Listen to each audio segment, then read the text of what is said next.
Nunca olvidaré el momento exacto. Fue como si alguien hubiera abierto una grieta en el suelo y me hubiera dejado caer al vacío. Estaba en la cocina, preparando un café, cuando mi móvil vibró. Era un mensaje de Sergio, compañero de trabajo de mi marido, Álvaro Martín, que supuestamente estaba en Valencia cerrando un acuerdo importantísimo para su empresa. Un mensaje inocente, hasta que vi la foto. Álvaro sonreía, copa en mano, con el atardecer reflejándose en una piscina infinita. Nada de salas de conferencias. Nada de trajes y corbatas.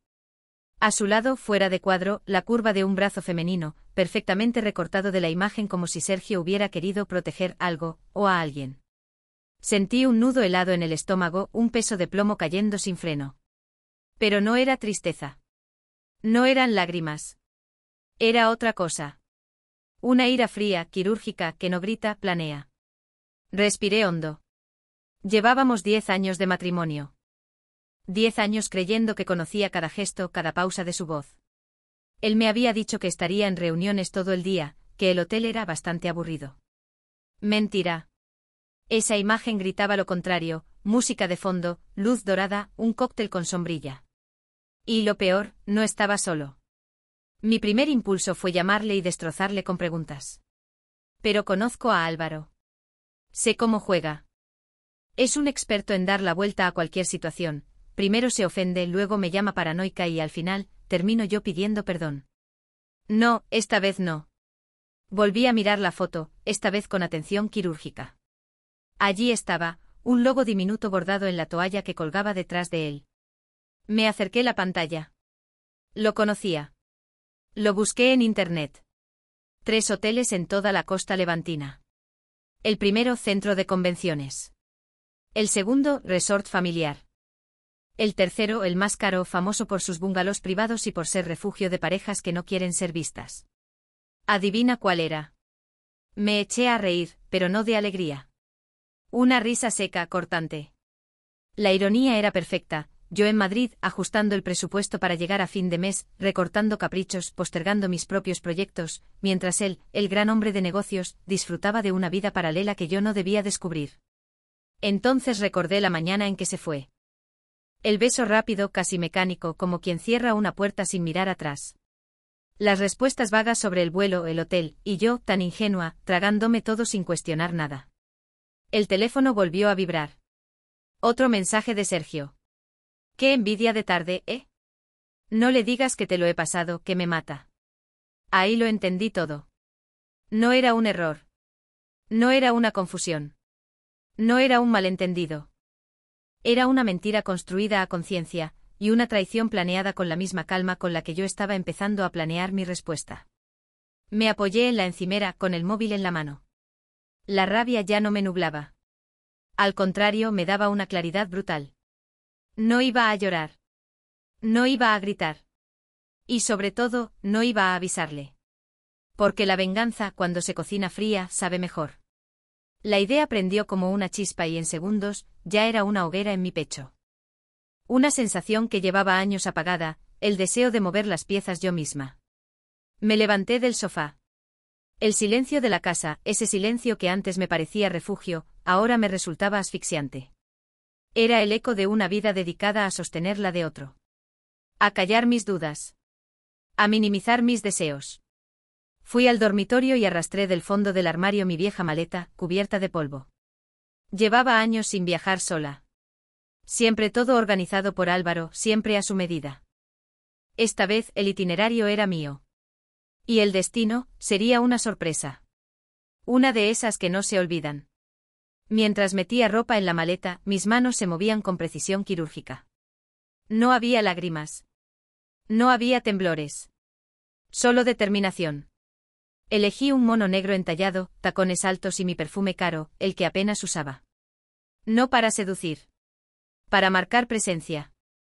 Reservé el vuelo, el coche de alquiler y, por supuesto, una habitación en el mismo resort de la foto. No cualquier habitación, una con vistas directas a la piscina. Quería verlo todo. El viaje fue un borrón. El murmullo del aeropuerto de Barajas, el motor del avión, el calor pegajoso al bajar en Alicante. Cada minuto que pasaba, mi corazón no latía más rápido por miedo, sino por algo que se parecía peligrosamente a la emoción. La sensación que tienes antes de saltar, y saber que tienes el paracaídas listo. Al llegar al complejo, el aire húmedo olía a flores tropicales. Todo era exactamente como en la foto, exuberante, caro, diseñado para que el mundo exterior no existiera. Mientras me registraba, la recepcionista sonrió y dijo: Bienvenida, señorita López. Disfrute de su estancia. Señorita López. Mi apellido de soltera. El que él odiaba que usara. Sentí un placer ácido en escuchar cómo lo decía en voz alta. Avancé por el vestíbulo, observando cada rostro. Turistas despistados, familias con niños, y entonces lo vi. Álvaro. En carne y hueso. Sentado en el mismo bar de la piscina, con una cerveza fría delante, riendo como si el mundo fuera suyo. El brazo apoyado en el respaldo de la silla. Solo que esta vez no estaba vacía. Ella tenía el pelo largo, rubio y brillante y reía de forma fácil, con una mano descansando en su brazo como si fuera suyo. Su risa atravesó el aire hasta mí. No me tembló nada. Ni un músculo. Esa imagen no me rompió. Me afiló. Ya no era solo una mentira sobre un viaje. Era la confirmación, ante mis ojos, de que todo lo que sospechaba era real. Y lo que él no sabía era que yo ya estaba aquí. Que la partida había empezado, y que yo llevaba ventaja. Me quedé un segundo observando. El tintineo de las copas, las risas lejanas, el chapoteo de la piscina, todo desapareció en un silencio espeso. La tensión era tan densa que podría haberse cortado. Esto ya no iba solo de Álvaro. Iba de mí. De recuperar mi voz. Y de que esta vez no iba a irme con las manos vacías. No era un golpe que te derriba al instante. Era de esos que te endurecen, que te obligan a apretar los dientes y jurar, aunque sea en silencio, que no van a volver a pisarte. Porque aquello no era un simple desliz. Era la última pieza de un rompecabezas hecho de pequeñas traiciones que, durante años, habían ido desgastando mi voz, mi energía, y mi vida. Recordé cuando conocí a Álvaro. Carismático, ambicioso, lleno de promesas. Yo recién salida de la universidad, con ganas de comerme el mundo. Veía en su empuje un aliado, una señal de que construiríamos algo grande juntos. Lo que no veía era el egocentrismo que se escondía debajo. La primera gran prueba llegó cuando mi madre enfermó. Necesitaba cuidados constantes y yo era hija única. Álvaro, con ese tono que disfrazaba la conveniencia de preocupación, me dijo: Es solo temporal, Lucía. Tu familia te necesita, y mi carrera está en un momento clave. Con mi sueldo saldremos adelante. Acepté. Pensé que era lo correcto. Lo que no imaginaba era que temporal se convertiría en definitivo. Mi carrera en marketing, por la que había luchado tanto, quedó relegada. Me convertí en la esposa de Álvaro, la que organizaba las cuentas, la que recordaba fechas importantes, la que hacía posible su vida cómoda mientras él coleccionaba ascensos. Cada vez que yo lograba un ahorro importante o gestionaba una inversión con éxito, él sonreía distraído. Bien hecho, cariño. Ahora, escúchame, que tengo un cliente nuevo. Mis logros eran notas al pie en su gran historia. Poco a poco mi voz dejó de tener volumen. Aprendí a prever sus necesidades, a suavizar sus fracasos, a trabajar en la sombra para que él brillara. Y luego estaba su familia. Su madre, Teresa, era de esas personas que hacen daño con un comentario y lo envuelven en una sonrisa. Siempre había preferido a Clara, la hermana pequeña de Álvaro, la creativa, la soñadora, la que cada 2x3 necesitaba rescates económicos. Yo, en cambio, era la organizada, la que tiene los pies en la tierra, como si eso fuera un defecto. En las comidas familiares, Teresa me lanzaba pullas disfrazadas. Lucía, hija, con lo lista que eres, podrías haberte buscado algo más glamuroso que llevar las cuentas de casa. Álvaro nunca me defendía. Ni una sola vez. A veces incluso asentía. Mamá solo quiere lo mejor para nosotros. Recuerdo especialmente una cena de Nochebuena. Clara, después de malgastar otra herencia, se quejaba de sus problemas de dinero. Álvaro, sin dudarlo, le ofreció un préstamo generoso, de nuestros ahorros. Ahorros que yo había acumulado céntimo a céntimo. Cuando intenté sugerirle una solución más sensata, me cortó con un gesto. Es la familia, Lucía. La ayudamos y punto. Más tarde, cuando lo hablamos a solas, se enfadó como si yo fuera la egoísta. ¿De verdad vas a negarle a mi hermana un poco de ayuda? Después de todo lo que hago por ti. Ese gaslighting era tan perfecto que a veces dudaba de mí misma. ¿Estaba siendo tacaña? ¿Fría? ¿Injusta? Y no fue solo Clara. Álvaro hacía inversiones sin consultarme, siempre en negocios de viejos amigos o contactos turbios, y curiosamente, los beneficios nunca llegaban. Regalaba obsequios carísimos a clientes, mientras yo seguía vistiendo ropa básica y funcional. Es por trabajo, Lucía. No ves el panorama general, me decía, como si yo no entendiera nada de economía. Le di todo. Mi tiempo, mi energía, mis ideas, mi apoyo emocional. Yo era el motor silencioso que movía su tren. La mano invisible que tapaba todas las grietas. Y lo peor es que durante años me convenció de que eso era amor. Había entregado mis sueños, mi independencia, mi identidad, todo por la ilusión de un futuro compartido. Y ellos, Álvaro y su familia, me habían desechado como quien tira un pañuelo usado. Fácil de sustituir, fácil de olvidar. Pero lo peor no fueron las traiciones grandes. Fue el goteo diario. Ese gaslighting constante que me hacía dudar de mi propia memoria. Yo nunca dije eso, Lucía. Estás exagerando. Es solo una broma, mujer. Desacreditando cada emoción, cada instinto. Hasta que llegué a creer que quizá era demasiado sensible, demasiado emocional, demasiado para todo. Me fui volviendo un fantasma en mi propia casa. Una sombra que cocinaba, organizaba y sonreía cuando tocaba. Solo quería un gracias sincero. Un momento en el que él me mirara y me viera de verdad, como persona, no como asistente ni como público de su éxito. Pero ese momento nunca llegó. Él estaba demasiado ocupado contemplando su propio reflejo. Esa invisibilidad era un veneno lento. Iba carcomiendo mi confianza, mi autoestima, mi capacidad de creer que merecía algo mejor. Y el silencio de quienes debían haberme defendido lo hacía aún peor.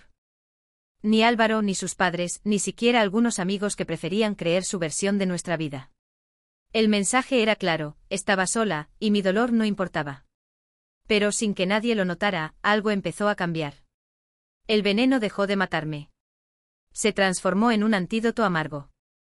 Comprendí que no me quedaba nada que perder. Ya lo había dado todo.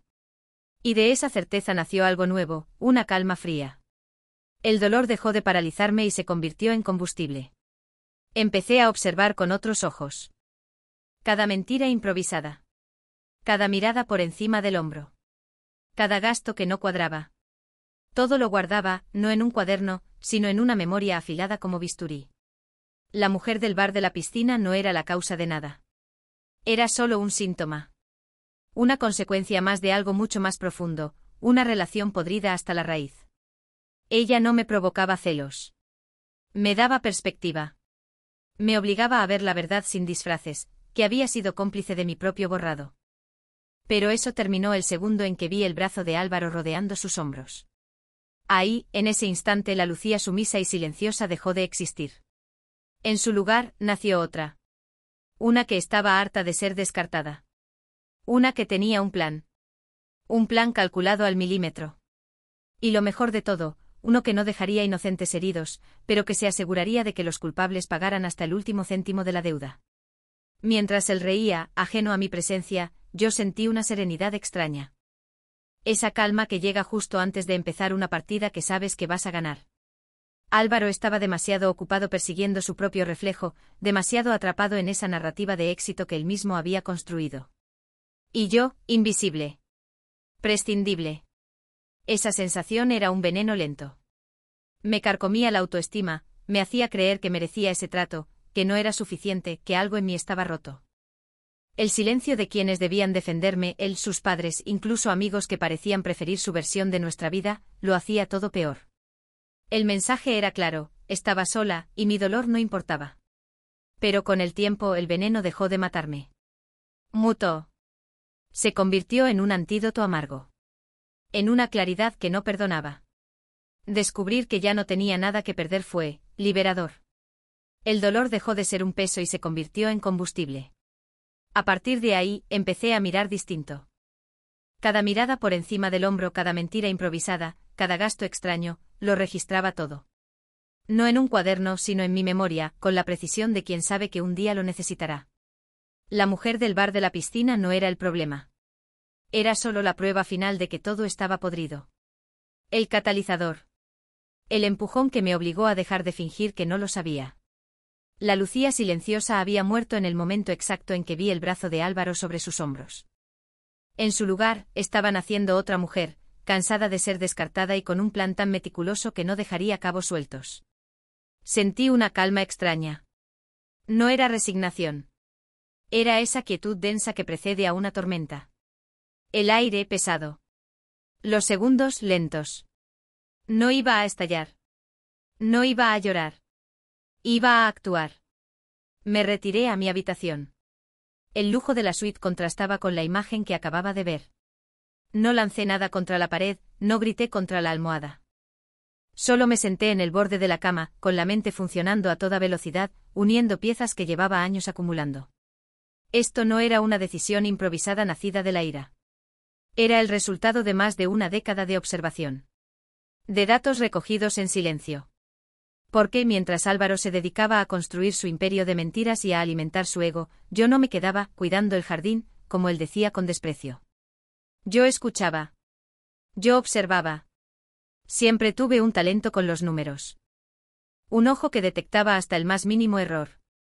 Él pensaba que cuando revisaba la cuenta conjunta solo equilibraba el presupuesto doméstico. Pero en realidad, estaba auditando su vida. Hace años, cuando sus inversiones empezaron a desvanecerse misteriosamente, abrí una cuenta aparte. No para mí, al menos no al principio. Era un salvavidas, un acto casi inconsciente de supervivencia. Empecé a desviar cantidades tan pequeñas que pasaban inadvertidas para cualquiera que mirara por encima. Y Álvaro siempre miraba por encima. Él solo prestaba atención a las cifras grandes, a los proyectos que presumía en cenas de negocios. Nunca a las pequeñas fugas. Pero las gotas con los años hacen océanos. Y ahora, una década después, ese goteo era un fondo sólido. Uno que él ignoraba por completo, mientras creía que su seguridad financiera era inquebrantable. En realidad, Álvaro estaba sobre arena movediza, y yo tenía la pala. Mi pequeño pasatiempo había evolucionado en algo mucho más serio. Cada vez que tomaba una decisión financiera dudosa, cada vez que ignoraba mis advertencias o regalaba dinero a Clara sin consultarme, lo anotaba. No en papel donde podría encontrarlo, sino en una carpeta oculta en la nube, encriptada y disfrazada como un recetario casero. Dentro fechas, cantidades, nombres y hasta las frases exactas que él usaba. También tenía grabaciones. Conversaciones que en su momento parecían inocentes, pero que ahora eran dinamita. Como aquella en la que afirmaba que su viaje de negocios era para una reunión crucial, o la vez que prometió pagar una deuda que luego, misteriosamente, olvidó. Y sobre todo contaba con mi mejor aliado. No era una persona. Era un dispositivo. Pequeño, casi invisible, escondido dentro de la lámpara de su escritorio desde hacía meses. Él, tan obsesionado con proteger su oficina de espías y competidores, nunca imaginó que su propia casa ya estaba infiltrada. Ese aparato, regalo de un amigo experto en ciberseguridad, estaba programado para detectar palabras y frases clave y enviar automáticamente los audios a mi nube. Era mi testigo silencioso. Y había escuchado de todo, fragmentos de conversaciones con su socio que no tenían nada de profesional. La noche antes de volar aquí, pasé horas revisando el material. Los números no mentían, viajes de negocios que no daban frutos para nuestra cuenta conjunta, pero sí coincidían con movimientos de dinero hacia sus negocios privados, y hacia bolsillos ajenos. No solo me estaba engañando. Estaba drenando sistemáticamente nuestro patrimonio compartido para alimentar su pequeño imperio oculto. Yo era su escudo y su fuente de financiación. Y lo peor era recordar su tono condescendiente, sus frases de manual. Lucía, eres tan buena, tan inocente. Déjame a mí las decisiones importantes. Oh, la ironía. Siempre creyó que estaba 10 pasos por delante. La realidad era que yo llevaba años caminando a su sombra, moviendo las piezas, dejando que pensara que mandaba, mientras yo construía mi propio tablero. El plan para el hotel no era montar un espectáculo en la piscina. No, eso sería demasiado fácil, y demasiado poco. La idea era darle un golpe que no pudiera ignorar. Antes de viajar, ya había contactado con una abogada brillante, recomendada por mi amigo el de ciberseguridad. Le envié un dossier preliminar con todo. Lucía, me dijo en nuestra primera llamada, su trabajo es impecable. Tiene un caso fuerte, y muy delicado. La sorpresa que le esperaba a Álvaro no era un grito ni una bofetada. Era un documento. Un documento legal. En mi investigación, también había encontrado una joya olvidada, nuestro viejo acuerdo prenupcial, guardado entre papeles que él daba por perdidos. Era un texto estándar, firmado deprisa antes de casarnos, pero con una cláusula casi invisible sobre tergiversación y malversación financiera dentro del matrimonio. Con las pruebas que yo tenía, esa cláusula podía pulverizar el acuerdo. Y lo mejor, dejarle expuesto a sanciones financieras y legales tan graves que no podría comprarse la salida. Álvaro estaba tan obsesionado con blindar sus futuros bienes de mí que no se dio cuenta de que, sin saberlo, había firmado su propia trampa legal. Para entonces ya había movido otra ficha clave, un investigador privado de absoluta discreción y excelente reputación. No estaba allí para pillarle en el acto, sino para documentar con precisión cada movimiento, sus gastos, sus gestos, la identidad de la mujer. No por morbo. Por pruebas. Por el proceso legal que ya estaba en marcha. Mientras me vestía para mi entrada, una leve sonrisa se dibujó en mis labios. No era felicidad. Era una satisfacción fría, calculada. Pensé en cada vez que me hizo sentir pequeña, en cada humillación, en los años de abandono disfrazados de estar ocupado, en las cuentas drenadas poco a poco. Todo eso se concentraba en ese momento. Me miré al espejo. Mis ojos, antes suaves, tenían ahora un brillo metálico. Mi espalda, que durante años se había encorvado bajo un peso invisible, estaba erguida. No iba a entrar solo en un hotel. Iba a cruzar la puerta del siguiente capítulo de mi vida, dejando atrás las ruinas del anterior. Él creía que estaba en un viaje de placer, disfrutando del fruto de su engaño. No sabía que algunos frutos están podridos hasta el hueso, y que yo llevaba años cultivando las semillas de su caída. El aire del vestíbulo era denso, casi eléctrico. Cada paso mío resonaba con un propósito. Los tacones golpeaban el mármol pulido en un compás que se sincronizaba con mi corazón. Desde la distancia lo vi, todavía en la barra de la piscina, riendo. Todavía ajeno. La mujer rubia se inclinaba para susurrarle algo. Un destello de náusea fría me subió por la garganta, pero lo transformé en determinación. Ahora no había espacio para emociones, solo para la ejecución del plan. Me acerqué sin prisa. No quería irrumpir. Quería que la atmósfera cambiara antes de que él me viera. El camarero me detectó primero, un chico joven, mirada viva, que levantó las cejas con curiosidad. Álvaro, dije con voz clara y tranquila, lo bastante alta para superar el murmullo del bar. No era un grito. Era un veredicto. Él levantó la cabeza de golpe. La risa se le atragantó. Sus ojos, siempre seguros, se abrieron en una mezcla de sorpresa y pánico. La sangre se le escurrió del rostro hasta dejarlo ceniciento. La mujer a su lado se apartó levemente incómoda, la sonrisa borrada. Lucía, balbuceó como si estuviera viendo un fantasma.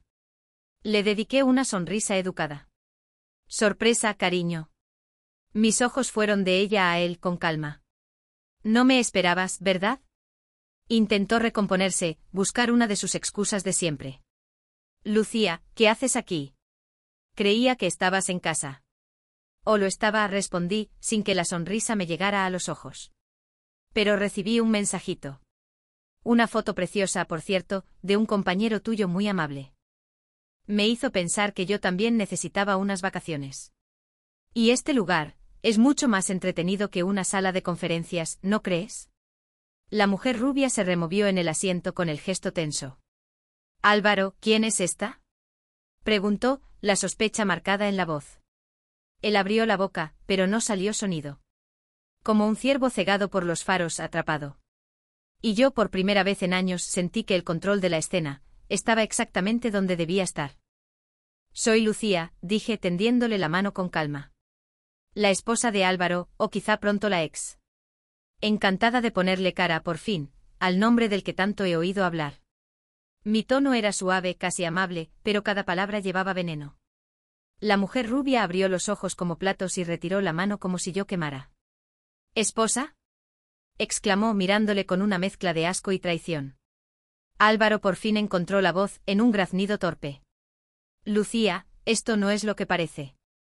Es una reunión de trabajo. Ella es una consultora. Solté una risa breve, seca, sin humor.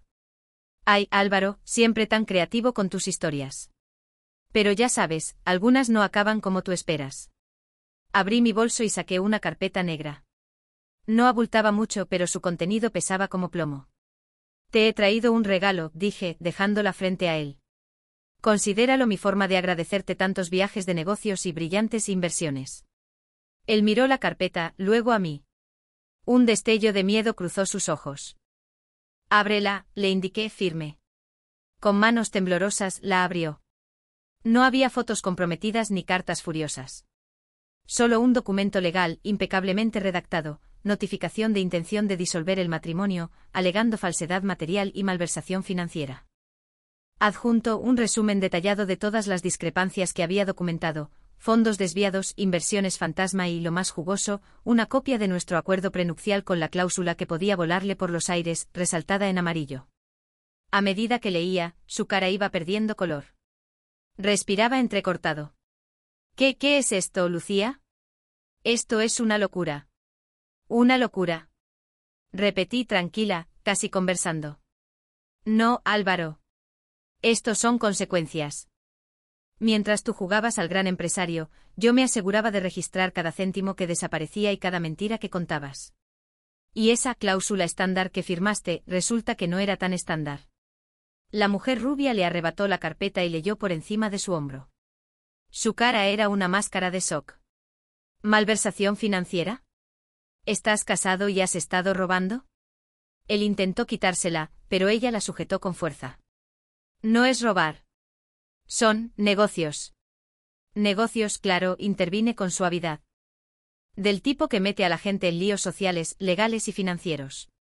Y ya que hablamos de negocios, te informo de que esta misma mañana envié un paquete con ciertos documentos a tu junta directiva. Esos que muestran que algunas irregularidades en las cuentas de tu empresa están directamente relacionadas con tus gastos privados y tus inversiones fantasma. Le vi tragar saliva. No. No lo habrás hecho. Sonreí por primera vez de forma sincera. Claro que lo hice. Porque te lo di todo, Álvaro. Mi tiempo, mi lealtad, mi conocimiento, mi vida entera. Y me trataste como un adorno, como si fuera demasiado dulce, demasiado ingenua, demasiado tonta para darme cuenta. Me incliné apenas hacia él sin dejar de sonreír. Supongo que hoy descubres que no era ninguna de esas cosas. Me subestimaste, Álvaro. Y ese, querido, ha sido tu mayor error. La mujer rubia, con el gesto endurecido, le tiró la carpeta a la cara. Eres un monstruo. Un mentiroso, un tramposo, y un fraude, escupió antes de levantarse, coger su bolso y marcharse sin mirar atrás. Él se quedó quieto, pálido, como si el suelo hubiera cedido bajo sus pies. Me miró con ojos suplicantes. Lucía, por favor, podemos arreglar esto. No lo hagas. ¿Arreglar qué, Álvaro? Pregunté con una voz tan serena que parecía hielo. La década de manipulación. ¿La ruina financiera en la que nos has metido? ¿Las veces que me hiciste sentir invisible? Negué con calma. No. Algunas cosas no se arreglan, se resuelven. Me giré para marcharme, pero me detuve un instante para mirarlo por última vez. Allí estaba, un hombre roto con su fachada hecha pedazos, viendo cómo su mundo cuidadosamente construido se derrumbaba en tiempo real. No era venganza por odio. Era justicia. Había recuperado mi espacio, mi control y mi respeto. Los aplausos, aunque invisibles, resonaban dentro de mí. Al alejarme sentí como se me caía de los hombros un manto pesado. El aire, antes denso y asfixiante, ahora era ligero. Respirable. No miré atrás. Allí solo quedaba el fantasma de una vida que ya no me pertenecía. Los días y semanas siguientes fueron un torbellino de reuniones con mi abogada, procedimientos legales y llamadas tensas. El divorcio, como era de esperar, fue complicado, pero mi archivo meticuloso fue un arma imbatible. Sus intentos de contraatacar se desmoronaron frente a las pruebas. La reunión de la junta directiva de la que le hablé en el bar se celebró, y las irregularidades que expuse abrieron una investigación oficial. Su carrera, su mayor orgullo, se vino abajo. En cuestión de meses, el lujoso estilo de vida que sostenía con mis sacrificios desapareció. Perdió su reputación, su riqueza y la confianza de todos los que alguna vez lo admiraron. Yo, en cambio, encontré algo que no esperaba: paz. No era una paz eufórica. No del todo. Había tristeza por los años que me robaron, por la mujer en la que casi me convierto, invisible, relegada a la sombra. Pero bajo esa tristeza había una corriente poderosa de fuerza y claridad. Ya no solo sobrevivía. Estaba empezando a prosperar. La cuenta secreta, ese fondo que fui alimentando durante años, fue mi salvavidas. No me hacía rica, pero sí libre. Me permitió alquilar un piso pequeño y decorarlo a mi gusto, sin las decisiones frías y ostentosas de Álvaro. Volví a pintar. Lienzos llenos de color, caóticos, vivos. Un reflejo de la nueva vida que estaba creando. Recuperé amistades que se habían alejado, algunos confesaron que siempre habían sentido que algo en Álvaro no encajaba, pero no sabían cómo decírmelo. Sus disculpas fueron sinceras y su apoyo, un bálsamo. Incluso empecé a colaborar como voluntaria en un refugio de animales. Entre aquellas miradas limpias y afectuosas encontré un tipo de amor puro sin condiciones. No todo era perfecto. Había noches en las que los recuerdos volvían, una palabra hiriente, un desprecio calculado. Pero ahora, cada vez que esas memorias aparecían, las miraba con distancia. Porque yo ya no era la misma mujer que él conoció. Y nunca volvería a serlo.